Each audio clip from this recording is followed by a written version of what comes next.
Bob Herbert's OpEd.tv is made possible in part by the CUNY TV Foundation with the support of Ann Ulnick.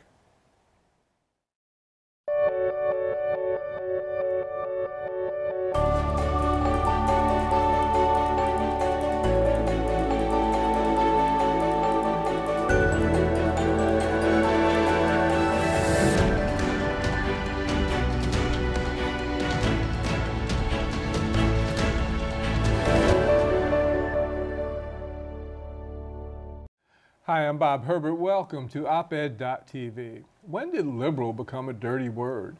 I remember when American citizens and politicians were proud to describe themselves as liberal. Now, an awful lot of liberals seem ashamed of it, substituting terms like progressive. Conservatives and right-wingers make the word sound like a slur. What is a liberal anyway?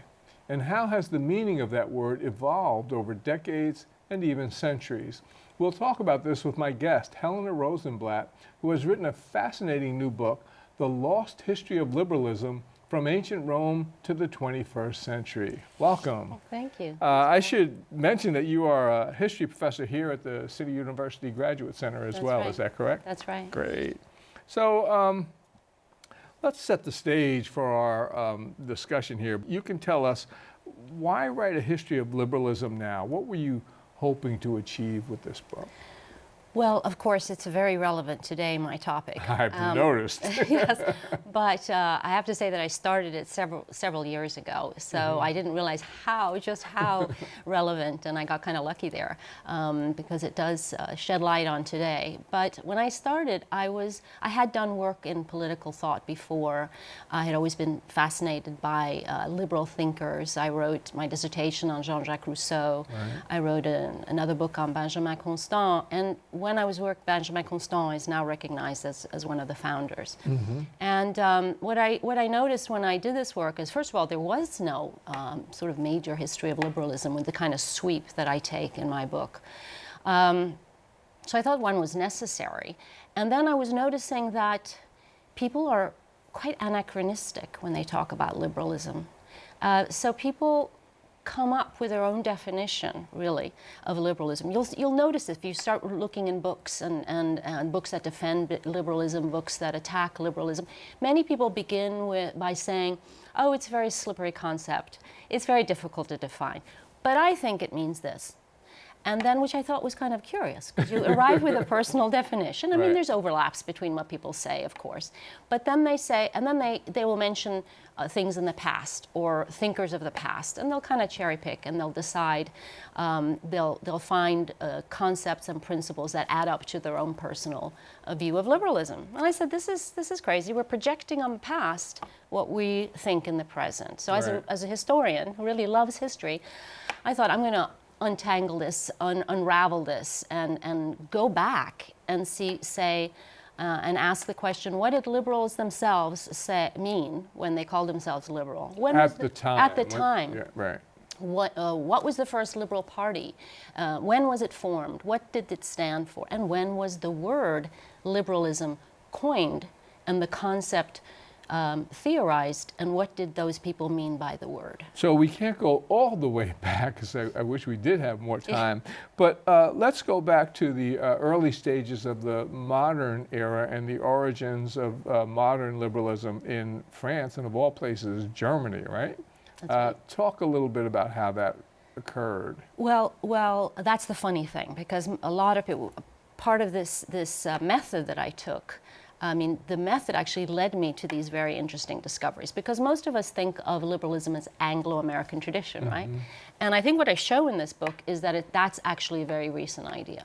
And we can talk about that. But yes, it originated in France, of all places. That's also a place that today people don't recognize that there is a French liberal tradition. They're starting to recognize it now, but very late, for all sorts of recent 20th century reasons. So yes, it was something that the word was coined in the wake of the French Revolution.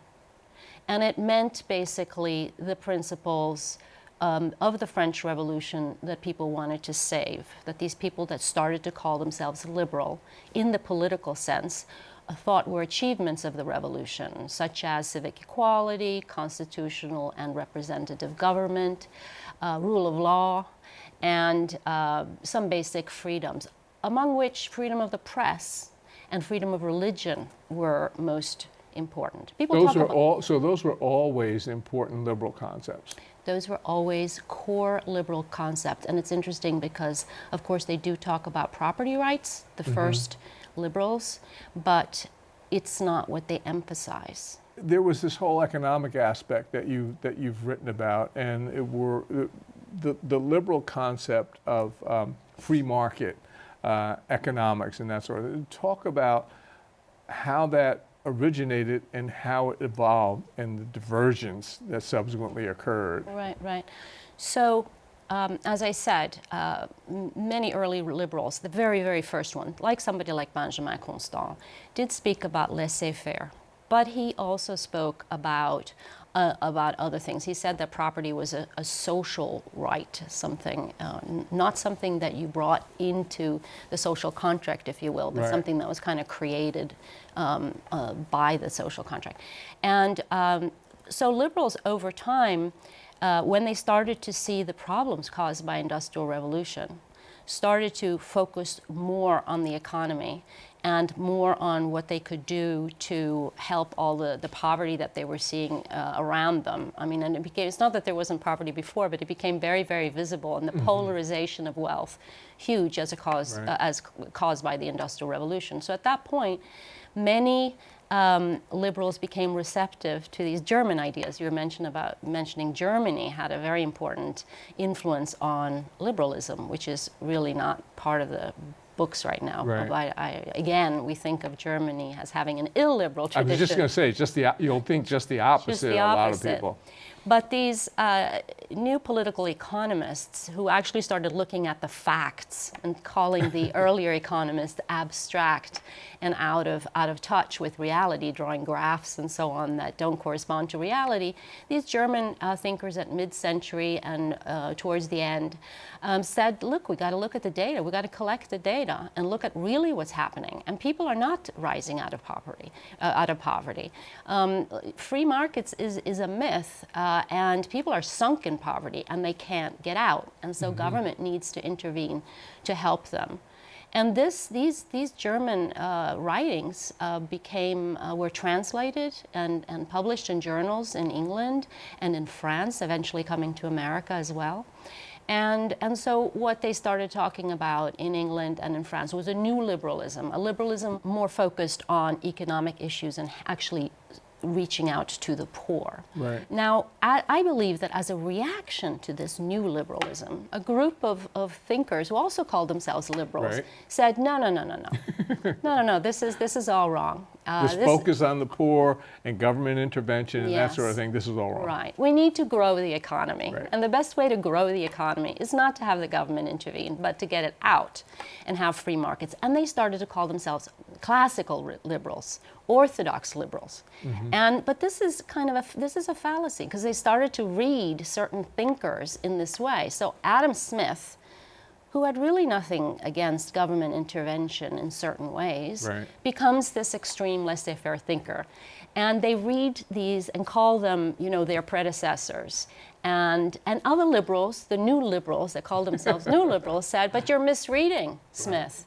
This is ridiculous. He never meant that. He meant things, and if you read Book 5, you'll see that he speaks about government intervention in all sorts of ways. Public education is very important. He talks about looking at harbors and ports and public education, which becomes such a very important thing for liberals. So these laissez-faire liberals eventually gave up, right?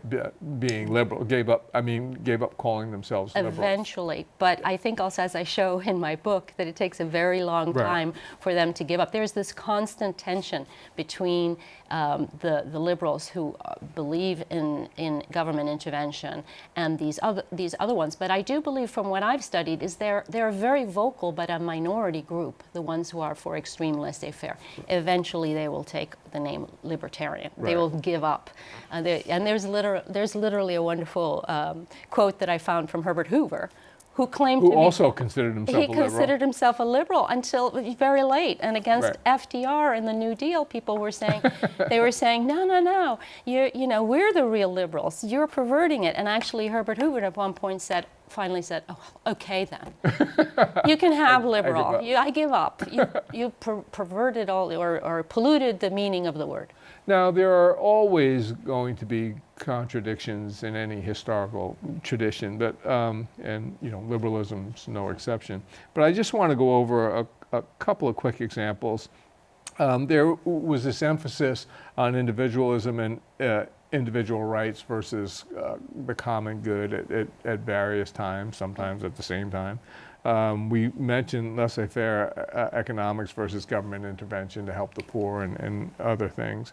The idea of human equality versus extreme racism and even support for slavery. So talk a little bit about some of the major contradictions that you covered in your book, and how could, in some cases, such extreme contradictions occur? Yes. So the story that I tell in this book is not always, you know, a happy one, because these liberals, we like to think of them as not perfect, but very good, and in many ways they were. But there were contradictions, right. and they were called on them. One was sexism. You right. know, most did not believe in granting women the vote, even, for all sorts of reasons we can go into. Many of them were racist, and many of them were... Including supporting eugenics. Exactly. Yeah. That's a really horrible episode. Yeah. And actually it's very peculiar, because one thing that I think I show in my book is the commitment really to the common good, that liberals, this has been downplayed. You know, today we think of liberalism as being really all about individual rights, or mostly that's a core principle. When we were talking about right. Core principles of liberalism, today, even though there's all this disagreement among people writing about it today, or confusions, and they say it's a slippery concept and all that, most people agree that it's about individual rights. But at the time, early liberals spoke about morals and the common good and patriotism just as much, if not more. And that's where one of the contradictions comes in. Because this focus on the common good could lead them to some very strange positions, and some really abhorrent ones. Right. Because they started to think that some people, and this is late 19th century, were unfit.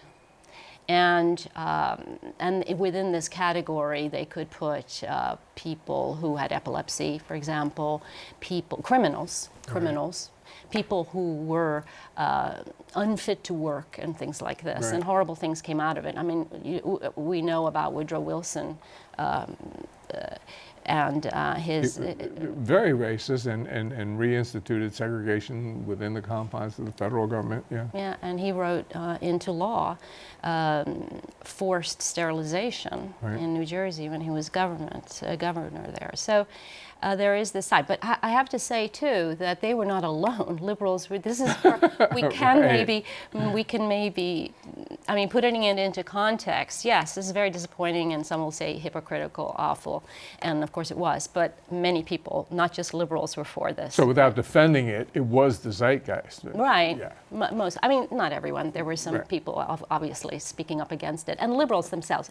Every step of the way, you can find liberals, early liberals, who are saying, well, women should have the vote. Condorcet, Mary Wollstonecraft, a wonderful woman who didn't, I can't find her calling herself a liberal. This is again an early, you know, but she was in favor of a woman's vote, and very much in favor of the achievements of the French Revolution. My next question is, how did liberalism in America come to be reviled by so many people? I mean, it's not just that people were proud to be liberals some decades ago. I remember when I was growing up and as a young man. But now there seems to be this visceral hatred of anything liberal, to the point where, as I mentioned, a lot of liberals are ashamed to call themselves such. How did this happen?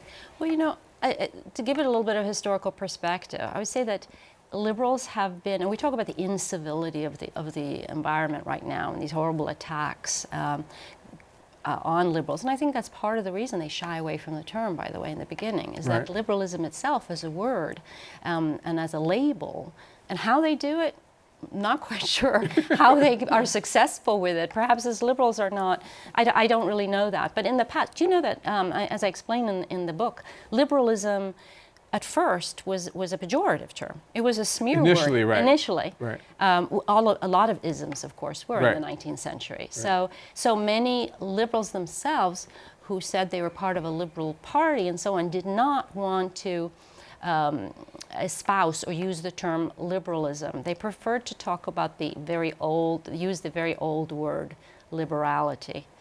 Which meant a whole bunch of other things. So this has happened before. I think it's a very interesting question. Why do liberals suddenly want to call themselves progressives? And of course now we have the problem of all these different labels within the Democratic Party, and people wanting to call themselves even democratic socialists, and the uproar that's causing, or the divisions that's causing among Democrats. But these sorts of words have tremendous force, right? They have tremendous rhetorical force. They are weapons in a way.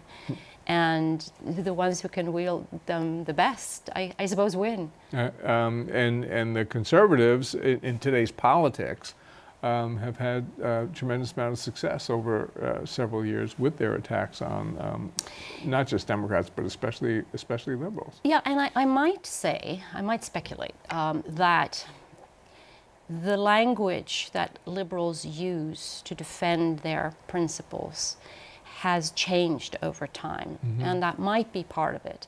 I think, as I show also, and it's this business about individual rights, as opposed to championing programs and laws on behalf of the common good, on behalf of patriotism.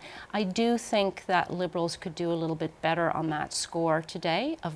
Liberals have from the very beginning been moralists in many ways. They've never championed, or until recently, championed rights without duties, obligations to the common good. And there may very well be a kind of a thirst for that somehow, that liberals could do better filling today. And I agree with this idea of rights, individual and otherwise, being associated also with duties and responsibilities. But wouldn't it seem logical that in many cases, if you take liberals, you talked about women's rights, but if you think about women's rights, if you think about civil rights, if you think about gay rights, things along those lines, wouldn't it seem logical that people would be fighting back politically along those lines because of the discrimination that they had faced? Oh yes, I think. So do you think that the Democrats or liberals have put an overemphasis on that, or do you think that what's problematic is no, and I wouldn't want to give advice to today's Democrats. I'm not sure I can do that, but I would say Actually, I'm not sure I can for either. all sorts of reasons. We did say before we started that history repeats itself, but I don't know if historians are the best in speculating about the future or even today.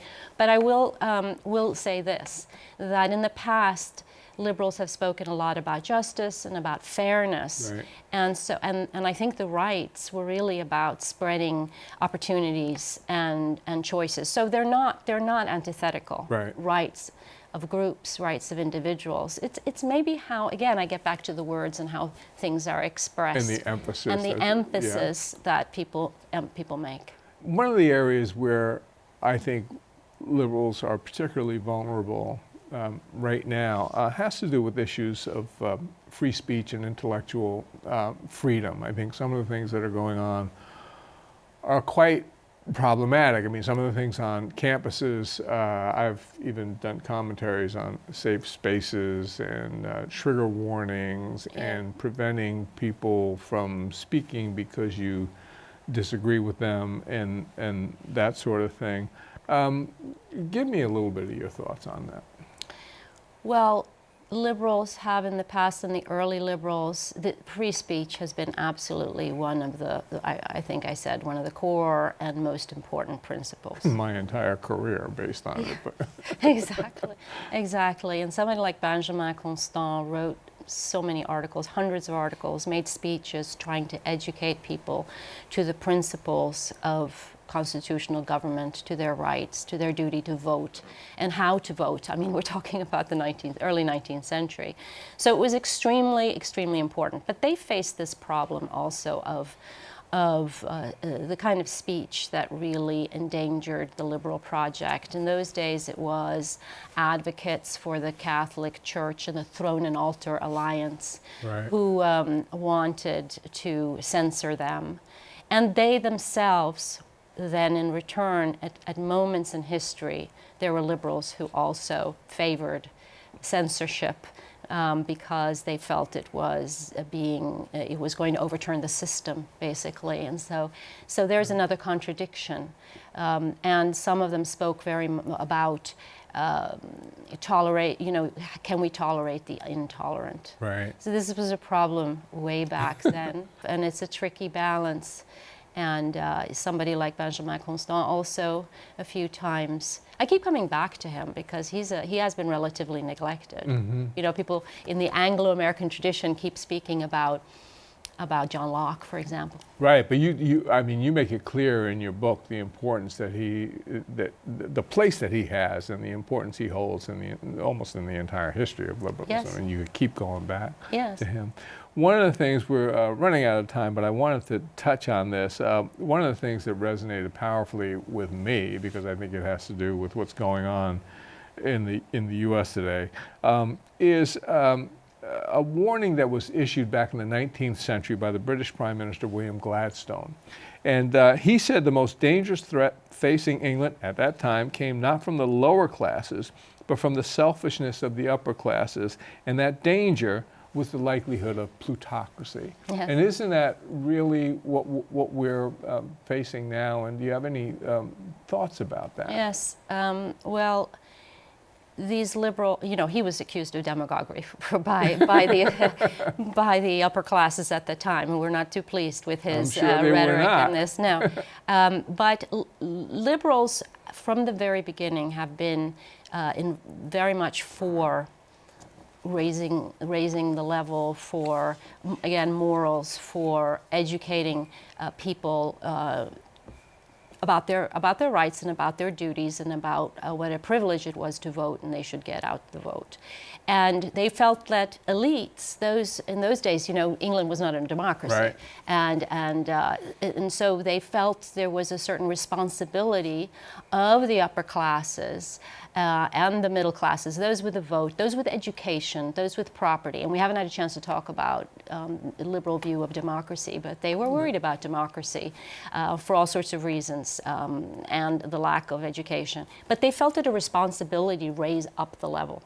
I wish we had more time. Helena Rosenblatt, thank you for coming in. The book is The Lost History of Liberalism from Ancient Rome to the 21st Century. Thank you. We'll be back in a moment with a final word.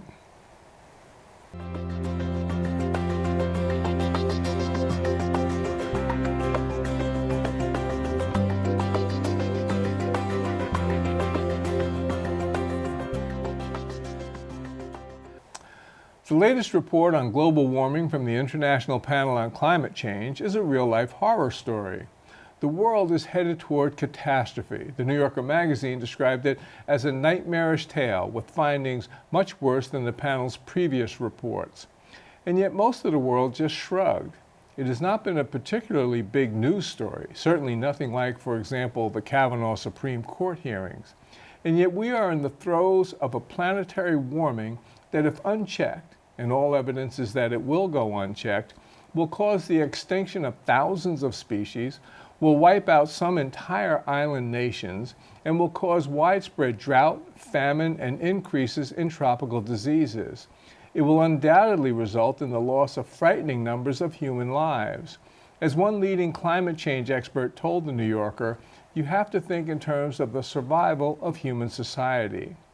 The goal of industrial nations has been to hold global warming to an increase no higher than 1.5 degrees Celsius above pre-industrial times.